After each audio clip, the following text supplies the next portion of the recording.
रायगडमध्ये उपमुख्यमंत्री अजित पवार बोलतायत, थेट जाऊयात. की सुरुवातीपासून मी शिवसेनेसारख्या पक्षामध्ये काम करत होतो. माझी जडणघडण तिथं झाली. सार्वजनिक जीवनाची सुरुवात समाजकार्यातून झाली.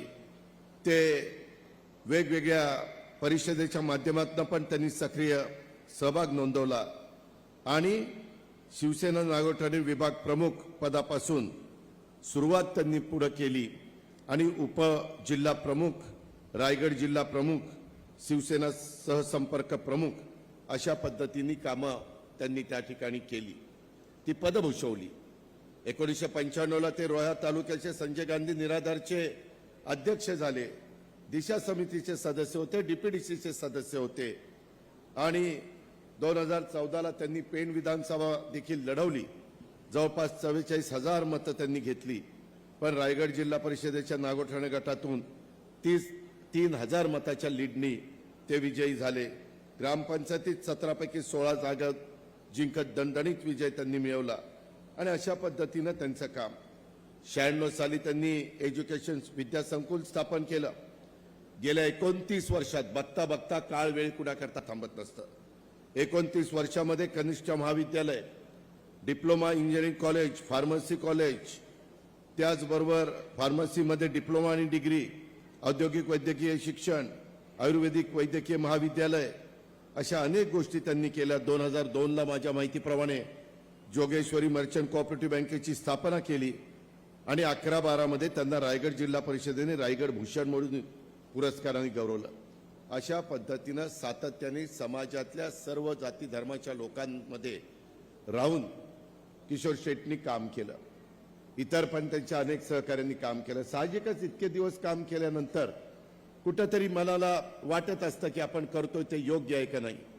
परंतु मित्रांनो, काळ बदलला, वेळ बदलली. तो काळ होता ते हिंदू हृदय सम्राट सरसेनापती बाळासाहेब ठाकरेंचा काळ होता.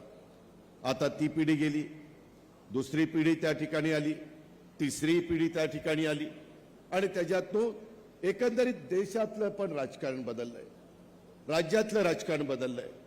शेवटी तुम्हाला जर विकास करायचा असेल, शेवटी तुम्हाला तुमच्या भागातले प्रश्न सोडवायचे असतील तर त्यामध्ये सत्ताधारी पक्षाशिवाय हे सुटू शकत नाही. पूर्वीचा काळ वेगळा होता.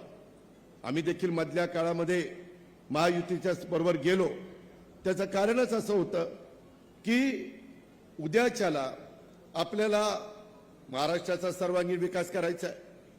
नरेंद्र मोदी साहेबांचं ते स्वप्न आहे की देश जगामध्ये पहिल्या क्रमांकावर कसा येईल, त्याच्यामध्ये अर्थव्यवस्था जगात पहिल्या 5 नंबरमध्ये आपल्या देशाची कशी येईल, देशामध्ये रोजगार कसा वाढेल, गुंतवणूक कशी जास्त येईल, परदेशी गुंतवणूक कशी येईल. अशा पद्धतीनं ही सगळी कामं चाललेली आहेत. ही कामं करत असताना शिवशाहू फुले आंबेडकरांचा महाराष्ट्र मागे राहू नये ही आपल्या सर्वांची मनापासून भावना आहे. आम्ही जातीय सलोखा निर्माण करण्याचा प्रयत्न करतो. राष्ट्रवादी काँग्रेस पक्ष कालही शिवशाहू फुले आंबेडकरांच्या विचारधारेने चाललेला होता, आजही चालतो आणि उद्याही चालत राहणार आहे. शेवटी हिंदवी स्वराज्याची स्थापना करत असताना ज्या रायगड जिल्ह्यातल्याच रायगड किल्ल्यावर महाराज छत्रपती झाले आणि त्या ठिकाणी पहिले छत्रपती ह्या आपल्या हिंदवी स्वराज्याला मिळाले आणि त्यांनी हिंदवी स्वराज्याची स्थापना केली. त्यावेळेस त्यांनी सर्व जाती धर्माला बरोबर घेऊन काम केलं. ज्याला आपण ग्रामीण भागामध्ये म्हणतो 18 पगड जाती 12 बलुतेदारा, ह्या सर्वांना त्यांनी बरोबर घेतलं. तेच काम आपल्याला सगळ्यांना करायचं आहे. आत्ता मध्ये नगरपालिकेच्या निवडणुका झाल्या. मी त्या निमित्तानं माझ्या विशेषतः रोहा, कर्जत, मुरुड, जंजिरा या भागातल्या जनतेचं मनापासून अभिनंदन करीन. मतदार बंधू भगिनींचा, तिथल्या माझ्या तिन्ही ज्या भगिनी मुली निवडून आलेल्या आहेत त्यांचंही मी मनापासून अभिनंदन करतो. त्यांच्याबरोबर इतर पण सहकाऱ्यांचं अभिनंदन करतो. आणि जिथं आम्ही प्रयत्न केले, उदाहरणार्थ मुरुडला, महाडला, मुरुडचं आलं आपल्याला नगराध्यक्ष, पण महाडला तिथं मेजॉरिटी जागा आपल्याला, परंतु नगराध्यक्ष आपला तिथं पराभूत झाला. अशा काही गोष्टी पेण, श्रीवर्धन, उरण, खोपोली, महाड आणि माथेरानला घडल्या. ठीक आहे, राजकीय जीवनामध्ये यश अपयश असतं. मी नेहमी कार्यकर्त्यांना सांगतो बाबांनो, यशाने हुरळून जाऊ नका आणि अपयशाने खचू नका.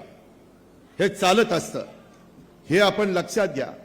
युगपुरुष छत्रपती शिवाजी महाराजांनी पण त्या काळामध्ये राज्य कारभार करत असताना कधी काही वेळेस त्यांना तह करावा लागला, काही किल्ले सोडावे लागले, पुन्हा त्यांनी ते जिंकले. हा इतिहास आपल्या सगळ्यांच्या समोर आहे. आणि त्यामुळं आता आपल्याला महानगरपालिका तुमच्याकडे जास्त नाहीये, परंतु खऱ्या अर्थाने ह्या पक्षप्रवेशाच्या निमित्तानं आणि नवनिर्वाचित नगराध्यक्ष, नगरसेवक, नगरसेविकांच्या यथोचित सत्काराच्या निमित्तानं मला त्यांना सर्वांना सांगायचंय की उद्याच्या जिल्हा परिषद, तालुका पंचायतीच्या निवडणुका आपल्या दृष्टीने महत्वाच्या आहेत. आम्ही कुणी उपमुख्यमंत्री झालो, कुणी मंत्री झालं, कुणी खासदार झालं, कुणी आमदार झालं, पण जो कार्यकर्ता ह्या सगळ्यांच्या करता झटला, राबला, कष्ट घेतले, निवडून आणण्याच्या करता प्रयत्नाची पराकाष्ठा केली, त्याची ही निवडणूक आहे. उद्या जिल्हा परिषदेच्या निवडणुका ज्यावेळेस संपतील त्यावेळेस रायगडकरांनो परत 3.5 वर्ष कुठल्या निवडणुका नाही, कारण लोकसभाच परत येतील. विधानसभा झाल्यात, लोकसभा मागे झाली, आता नगरपालिका झाल्या, नगरपंचायती झाल्या, आता महानगरपालिका 15 तारखेला होतील आणि जिल्हा परिषद, तालुका पंचायत सुप्रीम कोर्टाच्या निर्णयामुळं, आदेशामुळं साधारण फेब्रुवारीपर्यंत त्या सगळ्या संपतील. त्याच्यामुळं आपल्याला पुढे काम करायचं आहे. मी मगाशी कृषी विषयाचं भाषण ऐकत होतो, तटकरे साहेबांनी पण त्याबद्दल सांगितलं. मी नेहमी कोकणामध्ये सांगतो की निसर्गाने भरभरून आपल्याला निसर्ग सौंदर्य दिलेलं आहे, समुद्र किनारा दिलेला आहे. वेगवेगळ्या पद्धतीनं इथं आपण व्यवसाय करू शकतो. कृषीला जास्तीत जास्त कृषी पर्यटनाला चालना देऊ शकतो, पर्यटनाला चालना देऊ शकतो. लोकांचं राहणीमान मागच्या तुलनेमध्ये बदललेलं आहे. लोक बाहेर जातात, इयर एंडिंग आलं, काही नवीन कुठली सुरुवात असली, काही नवीन पाडवा, गुढीपाडवा आला, काही ना काही ख्रिसमस आला, दिवाळी आली, वेगवेगळ्या सुट्ट्यांच्या निमित्तानं परिवार, फॅमिली फिरायला जात असतात. लोकशाही मराठी ऐका, पहा, जागरूक रहा.